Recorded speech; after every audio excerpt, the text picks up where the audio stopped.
panalangin at pagsamo ng bayan mo. Viva pong Jesus Nazareno.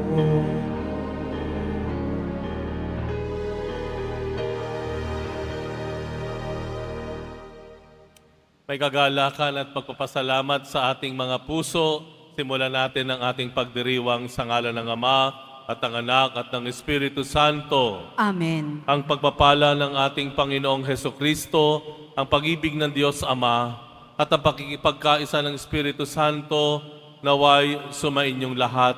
At sumayo rin.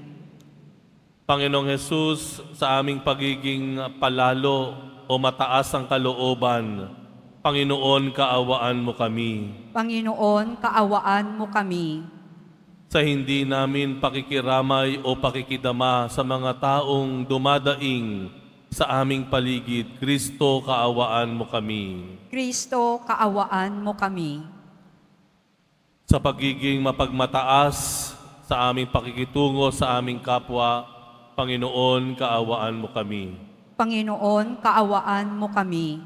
Kaawaan tayo ng mga pangyarihang Diyos, patawarin tayo sa ating mga kasalanan, at patnubayan tayo sa buhay na walang hanggan. Amen. Manalangin tayo. Ama naming makapangyarihan, niloob mong akuin ng iyong anak ang krus at kamatayan, upang ang sangkatauhan ay matubos at mabuhay.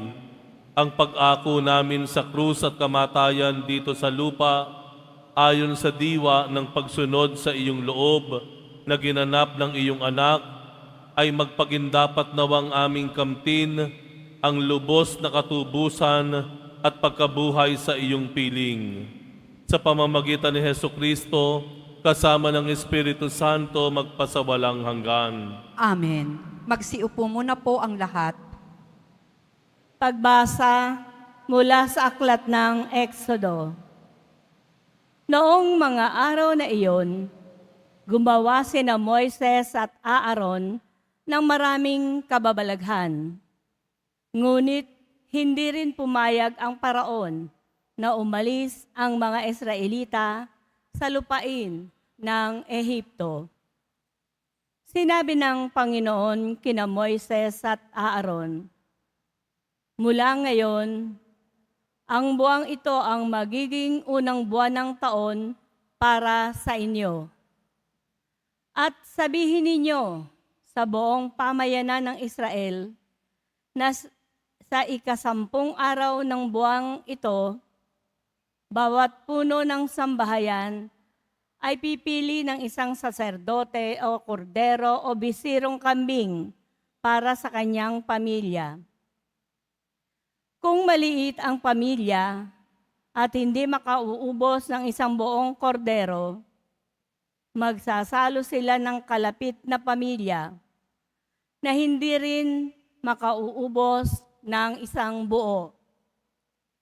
Ang dami ng magsasalo-salo sa isang kordero ay ibabatay sa dami ng makakain ng bawat isa. Kailangang ang kordero ay lalaki, 1 taong gulang, walang pinsala o kapintasan. Kung walang tupa, ay kahit kambing. Aalagaan itong mabuti hanggang sa ika-14 na buwan, at sa kagabihan, sabay-sabay na papatayin ng buong bayan ang kani-kanilang kordero. Kukuha sila ng dugo nito at ipapahid sa mga hamba at sombrero ng pintuan ng bahay na kakainan ng kordero. Sa gabi ring iyon, lilitsunin ito at kakaning kasama ng tinapay na walang lebadura at ng mapapait na gulay. Huwag ninyong kakanin ng hilaw o nilaga ang kordero. Litsunin ito ng buo, kasama ang ulo, ang mga pata at ang lamang loob. huwag kayong magtitira para sa kinabukasan. Kung may matitira, sunugin pagkaumaga. Ganito naman ang magiging ayos ninyo sa pagkain nito. Nakabigkis, nakasandalyas, at may tangang tungkod. Dali-dali ang inyong pagkain nito. Ito ang Paskwa ng Panginoon. Sa gabing yaon, lilibutin ko ang buong Ehipto at papatayin ang lahat ng panganay na lalaki, maging tao o hayop man, at parurusahan ko ang lahat ng Diyos-Diyosan sa Ehipto. Ako ang Panginoon. Lalampasan ko ang lahat ng bahay na makita kong may pahid ng dugo, at walang pinsalang mangyayari sa inyo sa pagpaparusa ko sa buong Ehipto. Ang dugo ang siyang magiging palatandaan na Israelita ang nakatira sa bahay na iyon. Ang araw na ito ay ipagdiriwang ninyo magpakailanman bilang pista ng Panginoon. Ang salita ng Diyos. Salamat sa Diyos.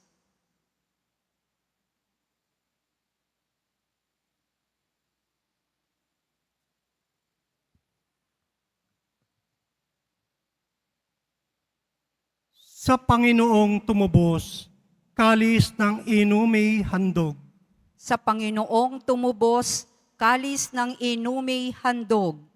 Sa Diyos ko't Panginoon, anong aking ihahandog? Sa lahat ng kabutihan na sa akin ay kaloob.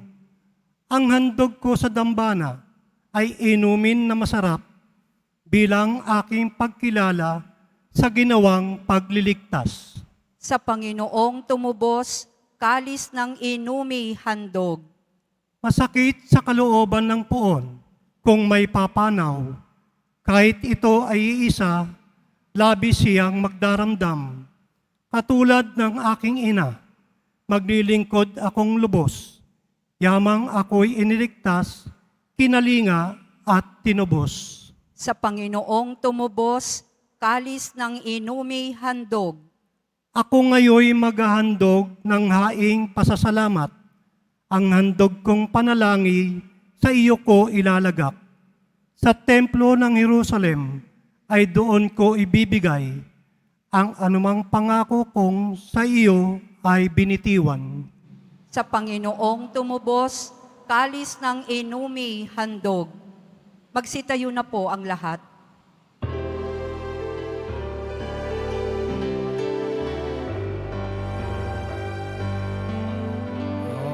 Hallelujah,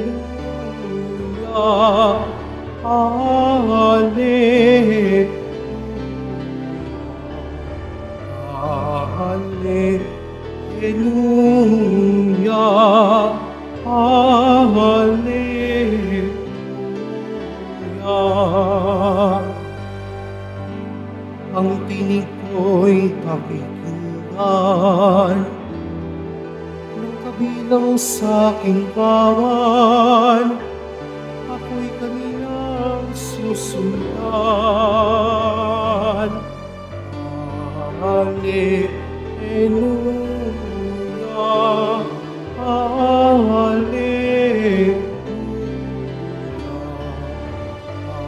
hallelujah.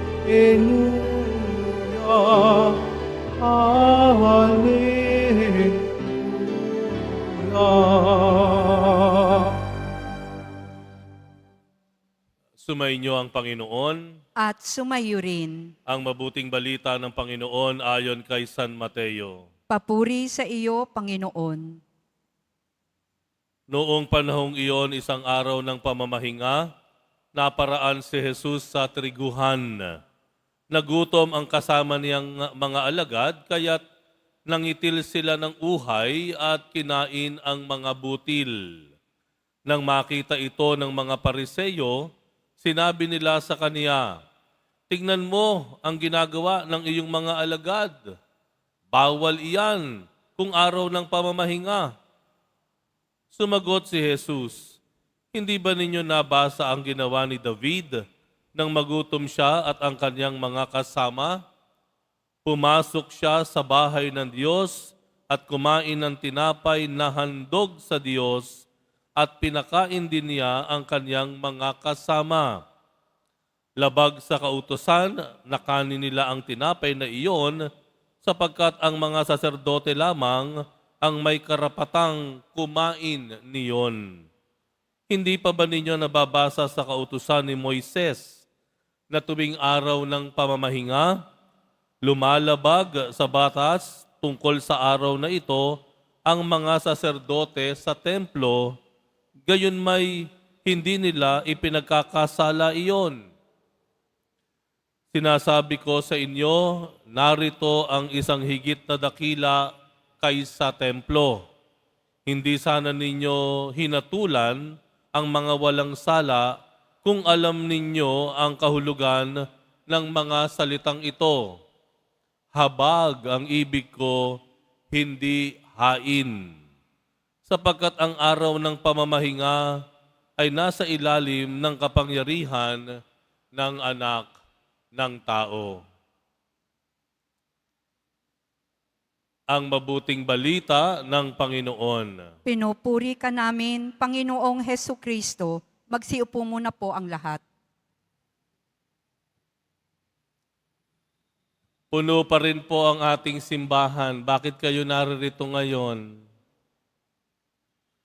Hindi nyo ba alam na mayroong bagyong Krising? At alam naman po natin maraming syudad dito sa Metro Manila ang mga pasok ng mga estudyante ay sinuspinde. No? At malamang sa malamang, kanina pagkagising ninyo, inalam nyo ang weather forecast, inalam nyo yung latest na balita, marahil tinignan nyo yung langit, naku, madilim. Anong oras na pero parang madaling araw pa. Malamang sa malamang, naisip nyo yung magiging mahirap na pagbabiyahe ninyo at malamang sa malamang yung posibilidad na mababasa kayo o mahihirapan kayo sa pagkuha ng sasakyan. Pero pumunta kayo, dumating kayo, nagsimba pa rin kayo sa Quiapo. Ang tanong, sino ang tama? Kayo po ba na nakarating dito sa kabila ng kalagayan ng ating panahon? O doon sa mga nanatili na lamang sa bahay at nanood na lamang ng live stream ng Quiapo dahil nakita nila ang kanilang sitwasyon at minabuti nilang tumigil na lang sa bahay? Sino ang mas tama? Kayo po ba? O sila? Kanino mas masaya ang Panginoon? Sa inyo po ba? O sa kanila? Ano po sa tingin ninyo? Kahit ano pa po ang ating naging dahilan ng ating pagpunta o kaya pagtigil sa bahay, ito po ay hindi po dito nananangan kung ano ang tama o mali. Ibig sabihin, hindi ko masasabing mas tama kayo at mali sila, o tama sila at mali kayo dahil sa lagay ng panahon. Ano po ang dapat na malinaw sa atin, anuman ang inyong naging desisyon? Ang naging malinaw po dapat sa atin ay yung ano ang kalooban ng Diyos.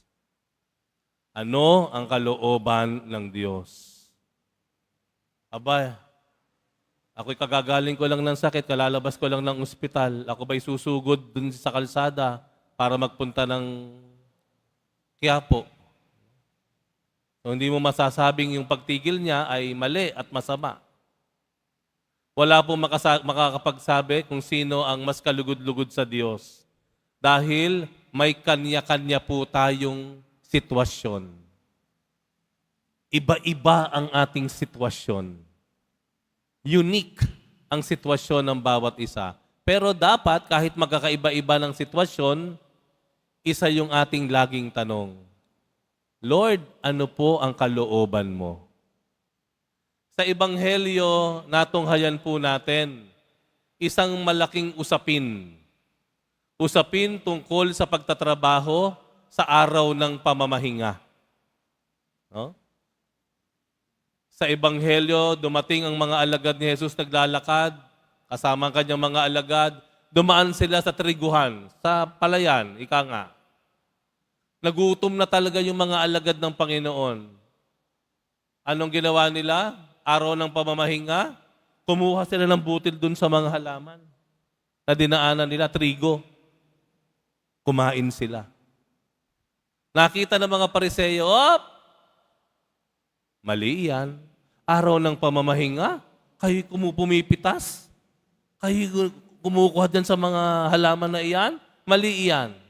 Dahil alam naman natin, ang napaka-striktong batas, no, para sa araw ng pamamahinga. Nung panahon na iyon sa mga Hudyo, bawal talagang magtrabaho. Bawal gumalaw. Dapat hindi ka kikilos o hindi ka maghahanap buhay.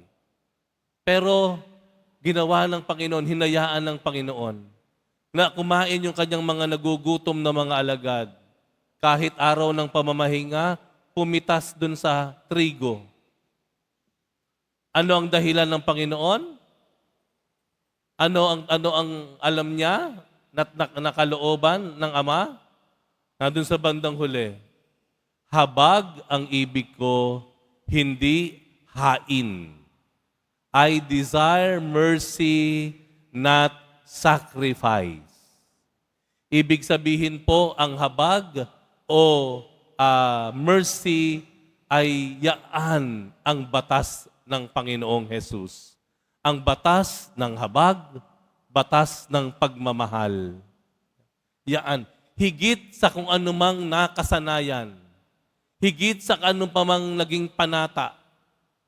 Anuman ang naging batas ng panahon na iyon sa araw ng pamamahinga, ang mahalaga para sa Panginoon, ipinapakita niya, ay yung kung ano ang mas makabubuti, ano ang mayroong habag at pagmamahal.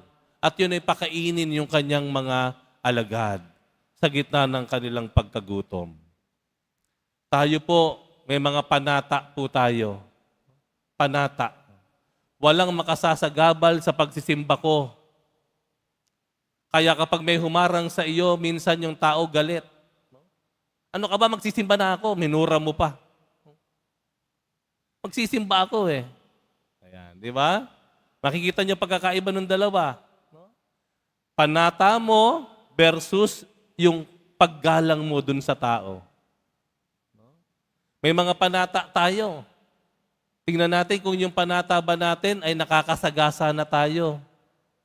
No? Nang dangal ng iba. Di ba? Yung panata ba na atin ay nagiging dahilan para makaligtaan natin ang kapakinabangan o kapakanan ng iba? Ang iniisip lang natin, yung panata natin, wala na tayong pakialam sa kapwa natin. Hindi ganon ang ibig sabihin ng Panginoon. Nung sinabi niya na, habag ang hain ko, hindi hain. Pagmamahal ang ibig ko, hindi ang panata. Higit sa panata mo, pagmamahal. Higit sa panata mo, paggalang sa iba. Higit sa panata mo, pagmamalasakit sa iba. Yun ang malaking pagkakaiba noon. No? Meron pa halimbawa. Nandun kayo, mga driver dito, nandun kayo halimbawa. Nasa traffic light kayo, red. Nandun kayo sa unahan, nakamotor kayo, nakasasakyan. May mga tumatawid, red, nakatigil ka. Eh biglang nag-green. Nung nag-green, may mga tumatawid pa. Ika nga, green, nasa iyong karapatan na umandar, green eh. Pero papaandarin mo ba yan? Eh itong may mga tumatawid. Sasagasaan mo ba sila? Hindi mo gagawin yon. Bagamat nasa iyo ang karapatan, pero hindi mo gagamitin iyon dahil tinitingnan mo ang kaligtasan ng iba. O yung mga may utang. Sino po dito ang may mga taong may utang sa inyo? Ha? Yung mga naghihintay ng bayad, ng kabayaran sa utang. Ha? Mga napako na raw sa kanilang mga pangako. Ayan. No? Ayan, di ba? Dumating yung singilan. Eto na, pinuntahan mo, sinadya mo. Nung nakita ko, naku, pasensya na po. Kinapos ng budget sa bahay. Kailangan ko magbayad ng tuition ng anak ko. Pasensya na po, kuting palugit naman po. Bagamat ikaw ay nasa iyo ang kalahat ng karapatan, no? Para singilin mo siya, nagtumulong ka na nga sa kanya nung siya'y nangangailangan. Ngayon naman sabi mo, ako naman ang tulungan mo, ako naman ang pagbigyan mo. Bagamat nasa iyo ang lahat ng karapatan na makuha ang bayad, pero sa sandaling iyo, naramdaman mo, sincero naman eh. Sincero, totoo namang may nangyari. Ano gagawin mo? Sasakalin mo ba yan? Hindi. Uunawain mo na lang uli. O sige ha, sa susunod na linggo ha, inaasahan kong bayaran mo ako. Nakita niyo pa pagkakaiba ng dalawa? Bagamat nasa iyo ang lahat ng karapatan. At mukhang ikaw naman ay tama. Pero ano sabi ng Panginoon? Habag ang ibig ko, hindi hain. Malasakit pang unawa ang nais ko bago pa yung karapatan mo. Malaking pagkakaiba. Alam niyo kung totoo lamang, kung ang Panginoon magiging kukunin lang niya talaga ang karapatan niya, alam naman natin marami na tayong pangako sa Panginoon. Tama? Marami na rin tayong napakong pangako sa Panginoon. Di ba? Marami na tayong nabalam na pangako sa Panginoon. Pero ang Panginoon nananatiling naghihintay, nagpapasensya, nagpapatawad, umuunawa, nagmamahal. Habag ang ibig ko, hindi hain. Ito ba ay naging pamantayan natin sa buhay? Ito ba ay ginawa nating rule of life? Na sa higit sa iyong karapatan, higit sa iyong panata, tradisyon, higit sa kung ano man ang karapat-dapat sa iyo, inuuna mo ang batas ng Panginoong Jesus, ang batas ng pagmamahal, pangunawa, kabutihan.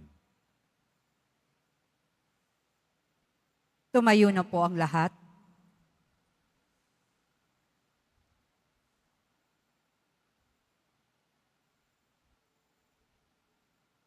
Mga minamahal kong mga kapatid, idulog natin sa mahal na poong Jesus Nazareno ang ating mga kahilingan. Taglay ang matibay na pananampalataya sa Kanyang pagkadiyos, ang tapat na pag-asa sa Kanyang kapangyarihan, at ang maningas na pag-ibig sa Kanyang puso.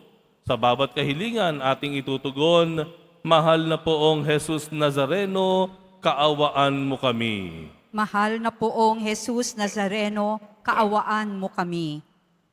Upang ang Eukaristiya na ating tinatanggap sa komunyon at inihahandog sa misa, bilang alaala ng mga hirap ng mananakop, ay magdulot sa atin ng wagas na pagmamahal sa Diyos at sa kapwa.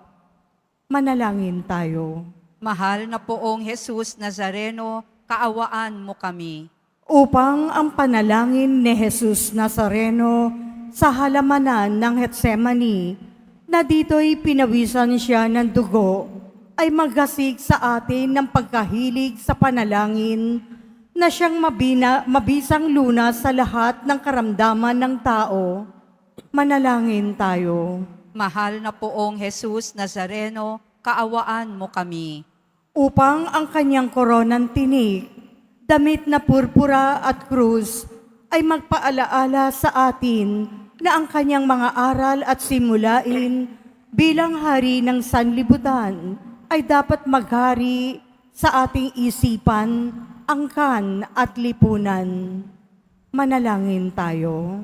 Mahal na poong Jesus Nazareno, kaawaan mo kami. Upang sa bisa ng kanyang pagpapasan ng krus sa mga lansangan sa Jerusalem, ay matuto tayong makiramay at makihati sa mga kahirapan at tiisin ng kapwa.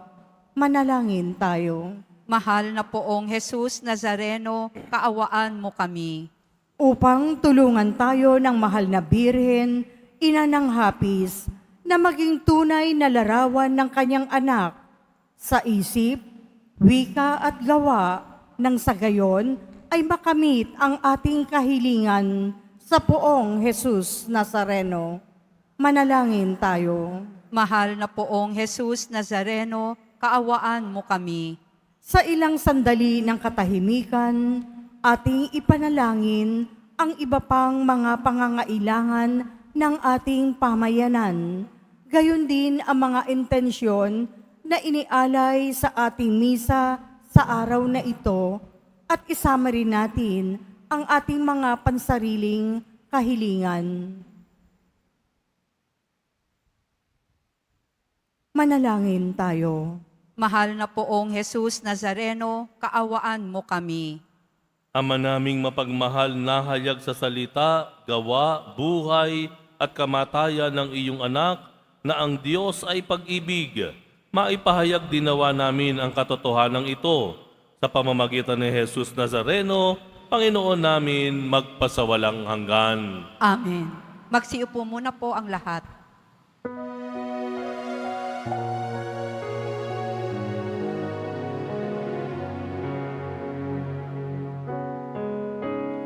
Jesus Nazareno, alak at tinapay, sa tanan ay nagbibigay buhay.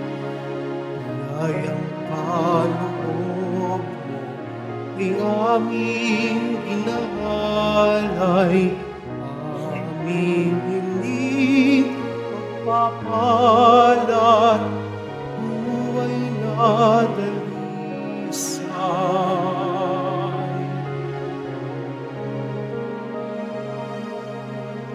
Magpapalat, buhay na dalisay. Tumayo na po ang lahat. Manalangin kayo mga kapatid upang ang paghahain natin ay kalugdan ng Diyos amang makapangyarihan. Tanggapin nawa ng Panginoon itong paghahain sa iyong mga kamay, sa kapurihan niya at karangalan, sa ating kapakinabangan at sa buong sambayanan niyang banal. Ama naming lumikha sa kapagpapatawad ng mga kasalanan, maganap nawa ang paghahaing ito na sa dambana ng krus ay siyang pumawi sa kasalanan ng buong mundo. Sa pamamagitan ni Hesukristo kasama ng Espiritu Santo, magpasawalang hanggan. Amen. Sumainyo ang Panginoon. At sumayo rin. Itaas sa Diyos ang inyong puso at diwa. Itinaas na namin sa Panginoon. Pasalamatan natin ang Panginoong ating Diyos. Marapat na siya ay pasalamatan. Ama naming makapangyarihan, tunay ngang marapat na ikaw ay aming pasalamatan. Iyong ipinasyang sa kahoy na krus, ang sangkatauhay tubusin ni Jesus. Sa punong kahoy, nagkapuwang ang kamatayan. Sa kahoy na krus, itinanghal ang pagkabuhay. Sa punong kahoy, nanaig ang sumuway sa iyo. Sa kahoy na krus, siya'y nadaig ng masunuring anak mo. Kaya kaisa ng mga anghel na nagsisiawit ng papuri sa iyo nang walang humpay sa kalangitan, kami nagbubuni sa iyong kadakilaan.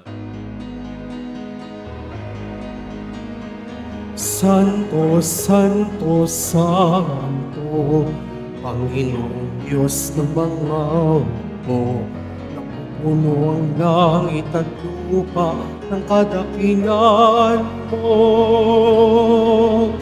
Hosana sa kaitaasan, pinagpalang na paririto sa ngalan ng Panginoon. Hosana sa kaitaasan. Lumuhod po ang lahat. Ama naming banal, ikaw ang bukal ng tanang kabanalan, kaya't sa pamamagitan ng iyong Espiritu gawin mong banal ang kaloob na ito, upang para sa amin ay maging katawan at dugo ng aming Panginoong Hesukristo. Bago niya pinagtiis ang kusang loob na maging handog, hinawakan niya ang tinapay, pinasalamatan kaniya, pinaghati-hati niya yon, iniabot sa kanyang mga alagad at sinabi, "Tanggapin ninyong lahat ito at kanin. Ito ang aking katawan na ihahandog para sa inyo."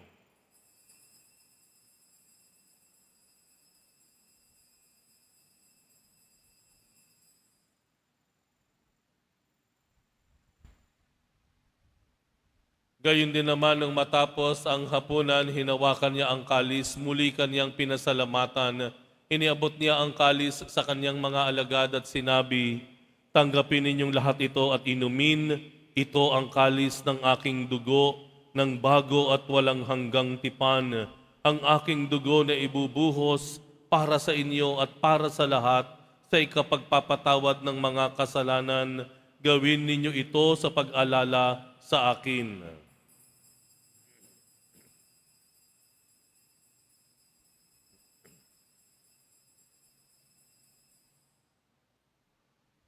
Tumayo na po ang lahat.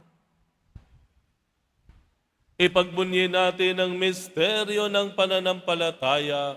Si Kristo'y namatay, si Kristo'y nabuhay, si Kristo'y babalik sa wakas ng panahon. Ama, ginagawa namin ngayon ang pag-alala sa pagkamatay at muling pagkabuhay ng iyong anak. Kaya't iniaalay namin sa iyo ang tinapay na nagbibigay buhay at ang kalis na nakakaloob ng kaligtasan. Kami nagpapasalamat dahil kami iyong minarapat na tumayo sa harap mo para maglingkod sa iyo. Isinasamo namin, kaming magsasalo-salo sa katawan at dugo ni Kristo ay mabuklod sa pagkakaisa sa pamamagitan ng Espiritu Santo. Amalingapin mo ang iyong simbahang laganap sa buong daigdig. Puspusin mo kami sa pag-ibig, kaisa ni Leon na aming Papa at ni Jose na aming Arsobispo at ng Tanang Kaparian. Alalahanin mo rin ang mga kapatid naming nahimlay na may pag-asang sila'y muling mabubuhay, gayon din ang lahat ng mga pumanaw.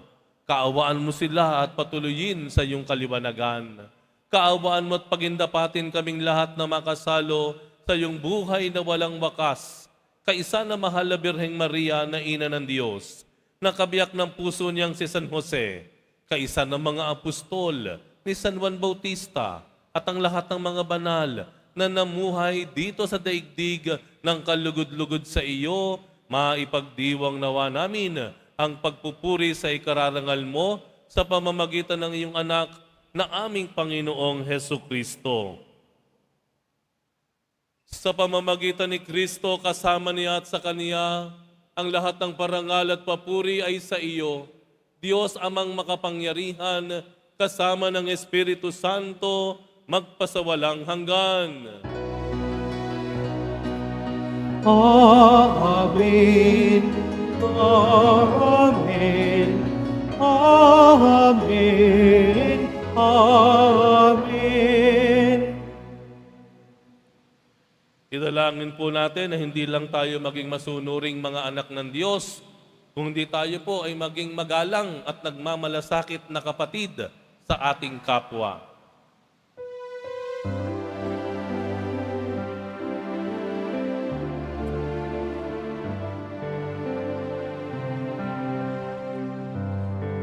Ama namin, sumasalangit ka, sambahin ang ngalan mo, mapasa amin ang kaharian mo, sundin ang loob mo dito sa lupa para lang sa langit. Bigyan mo kami ngayon amin. Kakanin sa araw-araw at patawarin mo kami sa aming mga sala para ng pagpapatawad namin sa nagkakasala sa amin at huwag mo kaming hintulot sa tukso at iadya kami sa lahat ng sama. Hinihiling namin kami iadya sa lahat ng masama, pagkalooban ng kapayapaan araw-araw, iligtas sa kasalanan at ilayo sa lahat ng kapahamakan. Samantalang aming pinananabikan ang dakilang araw ng pagpapahayag ng tagapagligtas naming si Heso Kristo. Sapagkat iyo ang kaharian at ang kapangyarihan at ang kapurihan magpakailanman. Amen. Panginoong Heso Kristo, sinabi mo sa iyong mga apostol, kapayapaan ang iniiwan ko sa inyo, ang aking kapayapaan ang ibinibigay ko sa inyo.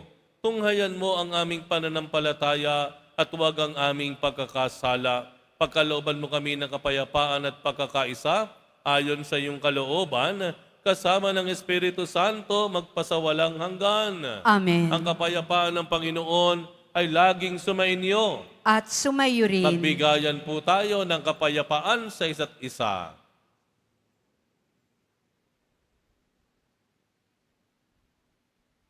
Kordero ng Diyos na nag-aalis ng mga kasalanan ng sanlibutan, maawa ka sa amin. Kordero ng Diyos na nag-aalis ng mga kasalanan ng sanlibutan, maawa ka sa amin. Kordero ng Diyos na nag-aalis ng mga kasalanan ng sanlibutan, ipagkaloob mo sa amin ang kapayapaan. Lumuhod po ang lahat.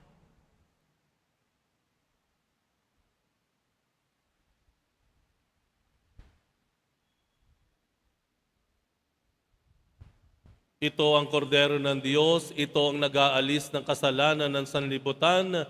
Mapalad ang mga inaanyayahan sa kanyang piging. Panginoon, hindi ako karapat-dapat na magpatuloy sa iyo, ngunit sa isang salita mo lamang ay gagaling na ako.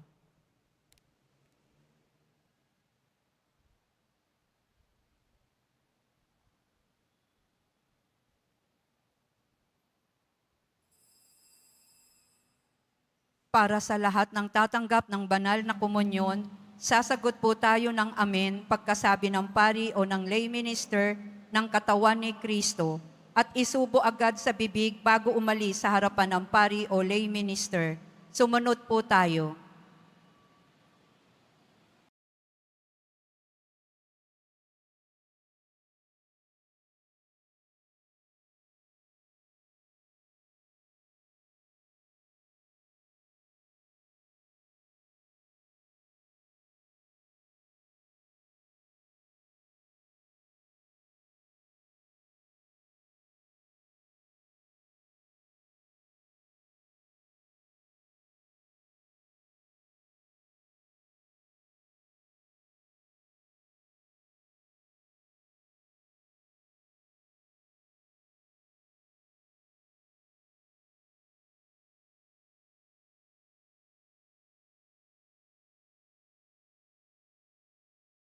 Dalangin tayo. Panginoong Heso Kristo, kaming nagsalo-salo sa banal na pakikinabang ay nakikiusap sa iyo na ang mga nasagip ng kahoy na krus na nagbibigay buhay ay iyong ihatid sa pagkabuhay sa kaluwalhatian, sapagkat ikaw ang Panginoon magpasawalang hanggan. Amen. Sumainyo ang Panginoon. At sumayo rin. Mahal na poong Jesus Nazareno, Inihayag mo sa pamamagitan ng krus ang walang maliw na pag-ibig ng Diyos sa sangkatauhan. Pakinggan mo ang kahilingan lalo na para sa mga nangangailangan ng iyong tulong at awa. Makamtanawa namin ang iyong kasagutan na may utang na loob na tinatanaw. Basbasan din po ninyo itong mga imahen at dasalan upang lalo kaming manalangin at magtiwala. Sa pamamagitan ng bendisyon na ito, naway lalo kaming maging mapaglingkod, masunurin at tapat sa iyo na aming maluwalhating Panginoon magpasawalang hanggan. Amen. At pagpalain kayong lahat ng makapangyarihang Diyos, Ama at Anak at Espiritu Santo. Amen. Humayo kayo taglay ang pag-ibig at misyon ng ating Poong Jesus Nazareno. Salamat sa Diyos.